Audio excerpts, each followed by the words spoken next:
अस्सलाम वालेकुम दोस्तों, मैं हूं ताहिर देसी टेकी चैनल से। और आज की इस वीडियो में मैं आपके साथ बात करने जा रहा हूं ईजी पैसा मर्चेंट अकाउंट की जो फ़ीस के हवाले से। अब मैंने 2-3 दिन पहले एक वीडियो बनाई थी और उसमें मैं ये जिक्र करना भूल गया था कि ईजी पैसा मर्चेंट अकाउंट पे जो आप पेमेंट रिसीव करते हैं उसमें आपको चार्जेस अदा करने पड़ते हैं, वो फ़ीस देनी पड़ती है। यानी 1% उसकी फ़ीस है रिसीविंग अमाउंट पे।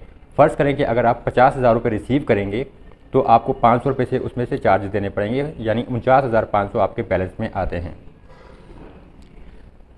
अब देखिए, नॉर्मली जो आपका ईजी पैसा अकाउंट होता है उसकी लिमिट होती है 2 लाख रुपए पर मंथ, जब आप उसकी बायोमेट्रिक वेरिफिकेशन करवा लेते हैं।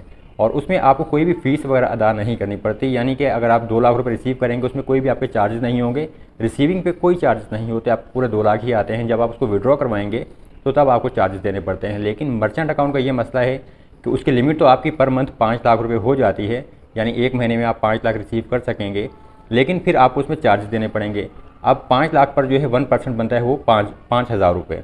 अगर फ़र्ज़ करेंगे, जैसे अब मैंने 37,000 रुपये की एक पेमेंट रिसीव की थी मर्चेंट अकाउंट पे अपडेट करवाने के बाद, तो उसमें से 370 रुपये मेरे पास जिस चार्जेस कट गया और फीस कट गई। अब एक मसला ये भी है कि जब आप पेमेंट रिसीव करेंगे तो ना तो आपको ईजी पैसा की एप्लीकेशन में वहाँ पे कोई फ़ीस शो होगी कि जी यहाँ पे फ़ीस कटी है, ना ही आपको जो कोई SMS वगैरह आएगा कि जी वहाँ पे आपकी फ़ीस कटी है। अब जब मैंने पेमेंट रिसीव की तो मेरे पास जो है तकरीबन 1,000 रुपये ऑलरेडी अवेलेबल थे। 37,000 रुपये की पेमेंट मैंने रिसीव की और उसमें जो है मेरे पास बैलेंस कम आया, तकरीबन 370 रुपये।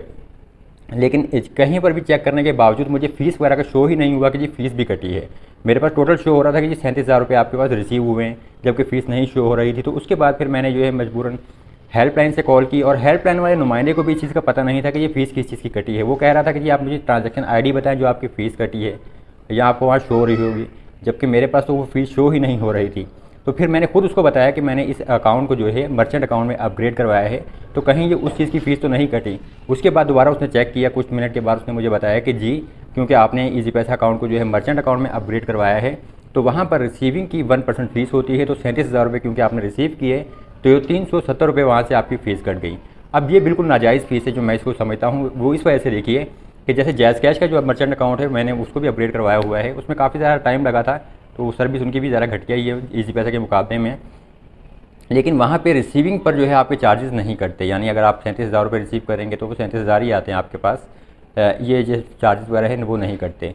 अब देखिए, रिसीविंग चार्जेस गलत इस वजह से हैं, मैं इसको इस वजह से गलत समझता हूँ कि देखिए आपने वैसे भी जब आप अमाउंट विड्रॉ करवाएंगे तो आपको वहाँ पर उसके चार्जेस वगैरह तो अदा करने ही पड़ते हैं। अब ईजी पैसा का बेशक मर्चेंट अकाउंट है, अब एक तो आप 50 आपकी जो है 1% आपने फ़ीस देनी है। फ़र्ज़ करें 50,000 रिसीव किए, 500 आपकी फ़ीस कट गई।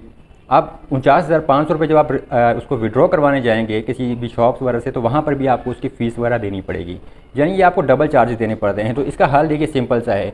इसके मुकाबले में बेहतर ये है कि आप जो ईजी पैसा अकाउंट को बायोमेट्रिक वेरिफिकेशन करवा लें और सिंपल उसकी 2 लाख जो लिमिट है वही यूज़ करें। और इसके अलावा आप एक ईजी पैसा अकाउंट के बाद जो है दूसरा अकाउंट अपने ही नंबर पे, अपने ही NIC पे जो है आप जैज़ कैश का बना लें और तीसरा अकाउंट आप यू पैसा का बना लें। यानी आपके 3 अकाउंट बन गए, आपकी टोटल लिमिट हो गई 6 लाख रुपये। बायोमेट्रिक वेरिफिकेशन सब में करवानी पड़ेगी आपको। लेकिन जैज़ कैश में ये चीज़ ध्यान में रखिएगा कि जैज़ कैश में पेमेंट रिसीव करने की लिमिट होती है, यानी कि आप एक हफ्ते में मखसूस पेमेंट रिसीव कर सकते हैं। यानी शायद तकरीबन एक दिन में सिर्फ 3 पेमेंट मैक्सिमम, और एक हफ्ते में शायद 10 या एक महीने में 10 मुझे सही से याद नहीं, लेकिन उनकी लिमिट है। और सेंड में भी यही मसला है जैज़ कैश का, तो ये चीज़ ध्यान में रखिएगा। और दूसरा हल ये होता है कि आप जो है एक ईजी पैसा अकाउंट जो है फ़र्ज़ करें कि अपने नाम पे बना रहे हैं, तो दूसरा आप अपने भाई के, अपने वालिद वगैरह के नाम पे बना लें और फिर उसको यूज़ करते रहें। जैसे मैं खुद इस टाइम 3 ईजी पैसा अकाउंट यूज़ करता हूँ, एक मेरा, एक और 2 जो अकाउंट है वो छोटे भाइयों के नाम पे बने हुए हैं उनके सिम पे, तो वो यूज़ करता हूँ। तो अगर मुझे ज़्यादा पेमेंट रिसीव करनी होती तो मैं वहाँ पर कर लेता हूँ। और बाकी बेहतर ये है कि अगर आपने ज़्यादा पेमेंट रिसीव करनी है, जैसे आप कोई मर्चेंट अकाउंट बनाते हैं, आप अपने बिज़नेस पे ही बनाते हैं, तो आप अपना बैंक अकाउंट बनवा लें। बैंक अकाउंट के चार्जेस थोड़ा कम होते हैं। जैसे कि मेरे पास जैसे मिज़ान बैंक का जो आसान अकाउंट था तो उसके जो ATM कार्ड मिला था उसके तकरीबन चार्जेस जो सालाना होते हैं वो तकरीबन 1,300 रुपये करीब करते हैं। और बाकी पेमेंट रिसीव करने पे कोई चार्ज नहीं होते। सेंड करें तो आप 1% फ़ीस होती है, और अगर आप विड्रॉ करें किसी ATM से, मिज़ान से विड्रॉ करते हैं जैसे, तो कोई चार्जेस नहीं है। और अगर वैसे आप जाके किसी जगह से करें किसी और ATM से, तो वहाँ पे तकरीबन 19 रुपये चार्जेस होते हैं एक पेमेंट निकलवाने पे। यानी अगर 25,000 रुपये भी आप निकलवाते हैं तो उसके 19 रुपये की फ़ीस होती है। तो ये कुछ फ़ीस के हवाले से वीडियो को मैंने सोचा कि लाजमी आपके साथ शेयर कर दूँ। उम्मीद करता हूँ कि वीडियो आपको पसंद आई होगी। मज़ीद कुछ सवालात हैं तो आप कमेंट्स में कर सकते हैं। मैं हूँ ताहिर ताउस देसी टेकी चैनल से। अल्लाह हाफ़िज़।